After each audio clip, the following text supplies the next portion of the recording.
Hello students, how are you students. मैं class 9th वालों के लिए सब्जेक्ट भूगोल से लेसन 3 का सेकेंड पार्ट लेकर आया हूं। जो इसके पहले आपने फर्स्ट पार्ट पढ़ चुके हैं। तो चलिए शुरू करते हैं। हिमालय की नदियां। तो हिमालय की नदियों के बारे में जानेंगे। सिंधु, गंगा तथा ब्रह्मपुत्र हिमालय से निकलने वाली प्रमुख नदियां हैं। यानी कि ये नदियाँ लंबी हैं तथा अनेक महत्वपूर्ण एवं बड़ी सहायक नदियाँ आकर इनमें मिलती हैं। किसी नदी तथा उसकी सहायक नदियों को नदी तंत्र कहा जाता है। यानी कि सिंधु, गंगा तथा ब्रह्मपुत्र हिमालय से निकलने वाली प्रमुख नदियाँ हैं। यानी जो हैं नदियाँ जो हैं ये हिमालय की नदियों से निकली हैं। ये नदियाँ लंबी हैं, यानी बहुत दूर तक ये फैली हुई हैं तथा अनेक महत्वपूर्ण एवं बड़ी सहायक नदियाँ आकर इनमें मिलती हैं। यानी बहुत सी नदियों का इनका संगम होता है। किसी नदी तथा उसकी सहायक नदियों को नदी तंत्र कहा जाता है।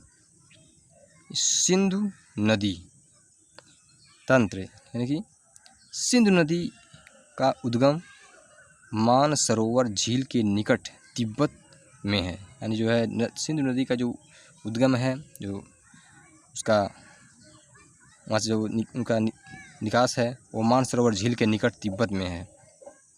पश्चिम की ओर बहती हुई यह नदी भारत में जम्मू कश्मीर के लद्दाख ज़िले से प्रवेश करती है। यानी कि जम्मू कश्मीर के लद्दाख ज़िले से प्रवेश करती है। इस भाग में यह एक बहुत ही सुंदर दर्शनीय गार्ज का निर्माण करती है। इसमें ये बहुत ही सुंदर मतलब एक मन को भा जाने वाला जैसे दर्शनीय गार्ज का निर्माण करती है। इसको देख करके अच्छा लगता है। इस क्षेत्र में बहुत सी सहायक नदियां हैं, जैसे जास्कर, नुब्रा, श्योक तथा हुंजा इस नदी में मिलती हैं। ये इस प्रकार की ये नदियां जो हैं इस नदी में मिलती हैं। सिंधु नदी बलूचिस्तान तथा गिलगित से बहते हुए अटक में पर्वतीय क्षेत्र से बहकर बाहर निकलती हैं। यानी कि सतलुज, ब्यास, रावी, चेनाब तथा झेलम आपस में मिलकर पाकिस्तान में मिठानकोट के पास सिंधु नदी में मिल जाती हैं। यानी सतलुज, ब्यास, रावी, चेनाब तथा झेलम आपस में मिल करके और पाकिस्तान में मिठानकोट के पास सिंधु नदी में जाके मिल जाती है। इसके बाद यह नदी दक्षिण की तरफ बहती है तथा अंत में कराची से पूर्व की ओर अरब सागर में मिल जाती है। यानी कि इसके बाद जो यह नदी है दक्षिण की तरफ बहती है तथा अंत में और बाद में कराची से पूर्व यानी कराची के आगे जाकर के उसकी ओर अरब सागर में जाके मिल जाती है। सिंधु नदी के मैदान का ढाल बहुत धीमा है। यानी सिंधु नदी का जो मैदान का जो ढाल है वो बहुत धीमा है। सिंधु द्रोणी का 1/3 से कुछ अधिक भाग भारत के जम्मू कश्मीर, हिमाचल तथा पंजाब में तथा शेष भाग पाकिस्तान में स्थित है। 2900 किलोमीटर लंबी सिंधु नदी विश्व की लंबी नदियों में से एक है। यानी कि 2900 किलोमीटर लंबी सिंधु नदी जो है विश्व की लंबी नदियों में से एक है, जिसकी लंबाई 2900 किलोमीटर है।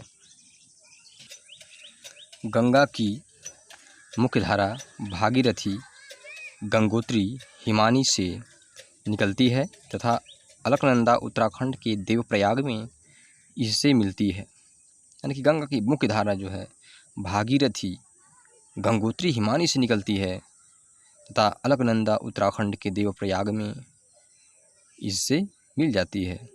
हरिद्वार के पास गंगा पर्वतीय भाग को छोड़कर मैदानी भाग में प्रवेश करती है। यानी कि हरिद्वार के पास जो गंगा पर्वतीय भाग को छोड़कर मैदानी भाग में प्रवेश करती है, यानी मैदानी भागों में ये फैल जाती है। हिमालय से निकलने वाली बहुत सी नदियां आकर गंगा में मिलती हैं। इनमें से कुछ प्रमुख नदियां हैं यमुना, घाघरा, गंडक तथा कोसी। यानी कि इस प्रकार से हिमालय से निकलने वाली नदियां आकर जो है गंगा में मिलती हैं, जो अभी हमने पढ़ा, जैसे यमुना, घाघरा, गंडक तथा कोसी। यमुना नदी हिमालय के यमुनोत्री हिमानी से निकलती है। यह गंगा के दाहिने किनारे के समांतर बहती है तथा इलाहाबाद में गंगा में मिल जाती है। यानी कि यह गंगा के दाहिने किनारे समांतर बहती है तथा इलाहाबाद में गंगा में मिल जाती है। घाघरा, गंडक तथा कोसी नेपाल हिमालय से निकलती है। यानी घाघरा, गंडक तथा कोसी जो होता है, ये नदियाँ जो हैं ये नेपाल हिमालय से निकलती हैं। इनके कारण प्रत्येक वर्ष उत्तरी मैदान के कुछ हिस्से में बाढ़ आती है। इसी के कारण जो है प्रत्येक वर्ष में जो उत्तरी मैदान है उसमें कुछ हिस्से जो हैं उनमें इसके कारण बाढ़ आती है, जिसमें बड़े पैमाने पर जान माल का नुकसान होता है। लेकिन ये वे नदियाँ हैं जो मिट्टी को उपजाऊपन प्रदान कर कृषि योग्य भूमि बना देती हैं। यानी कि इसमें जान माल के यानी कि बहुत ही नुकसान होता है। कुछ लोगों की जानें भी चली जाती हैं, कुछ लोगों का धन, कुछ लोगों का फसलें नुकसान होती हैं। लेकिन ये वे नदियाँ हैं जो मिट्टी को उपजाऊ प्रदान कर कृषि योग के लिए बनाती हैं।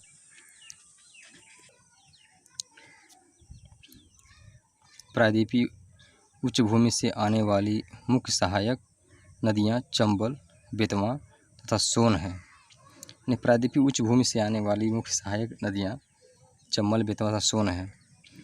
सोन नदी है, ये अर्धशुष्क क्षेत्रों से निकलती है। यानी अर्धशुष्क क्षेत्र से निकलती मतलब ये प्रवेश करती है निकल करके। इनकी लंबाई कम तथा इनमें पानी की मात्रा भी कम होती है। इनकी लंबाई जो होती है कम होती है, इनमें जो होता है बारिश यानी कि पानी की मात्रा जो है ये भी कम होती है। ज्ञात कीजिए कि ये नदियाँ कैसी तथा कहाँ गंगा में मिलती हैं। यानी पता करिए, कह रहा है कि ज्ञात कीजिए जैसे कि ये नदियाँ जो हैं कैसे तथा मतलब कहाँ पर गंगा में मिल जाती हैं। बाएं तथा दाहिने किनारे की सहायक नदियों के जल से परिपूर्ण होकर गंगा पूर्व दिशा में पश्चिम बंगाल के फरक्का तक बहती है। यानी बाएं तथा दाहिने किनारे की सहायक नदियों के जल से परिपूर्ण होकर के गंगा पूर्व दिशा में पश्चिम बंगाल के फरक्का तक बहती है। यह गंगा डेल्टा का सबसे उत्तरी बिंदु है। यह नदी दो भागों में बंट जाती है, भागीरथी, हुगली, जो इसकी एक वितरिका है। यानी कि ये जो इस प्रकार से ये बढ़ जाती है, दक्षिण की तरफ बहती है तथा डेल्टा के मैदान से होते हुए बंगाल की खाड़ी में मिल जाती है। दक्षिण की तरफ बहती है तथा डेल्टा के मैदान से होते हुए बंगाल की खाड़ी में मिल जाती है। मुख्य धारा दक्षिण की ओर बहती हुई बांग्लादेश में प्रवेश करती है एवं ब्रह्मपुत्र नदी इसके आकर मिल जाती है। यानी कि मुख्य धारा दक्षिण की ओर बहती हुई बांग्लादेश में प्रवेश कर जाती है एवं ब्रह्मपुत्र नदी इससे आकर मिल जाती है। अंतिम चरण में गंगा और ब्रह्मपुत्र समुद्र में विलीन होने से पहले मेघना के नाम से जाने जाती है। यानी अंतिम चरण में गंगा और ब्रह्मपुत्र समुद्र में विलीन होने से पहले यानी उसमें समाने से पहले जो है मेघना के नाम से जानी जाती है। गंगा एवं ब्रह्मपुत्र के जल वाली यह बृहद नदी बंगाल की खाड़ी में मिल जाती है। इन नदियों के द्वारा बनाए गए डेल्टा को सुंदरबन डेल्टा के नाम से जाना जाता है। यानी कि गंगा एवं ब्रह्मपुत्र के जल वाली यह बृहद नदी बंगाल की खाड़ी में मिल जाती है। इन नदियों के द्वारा बनाए गए डेल्टा को सुंदरबन डेल्टा के नाम से जाना जाता है, जिसे हम सुंदरबन डेल्टा कहते हैं।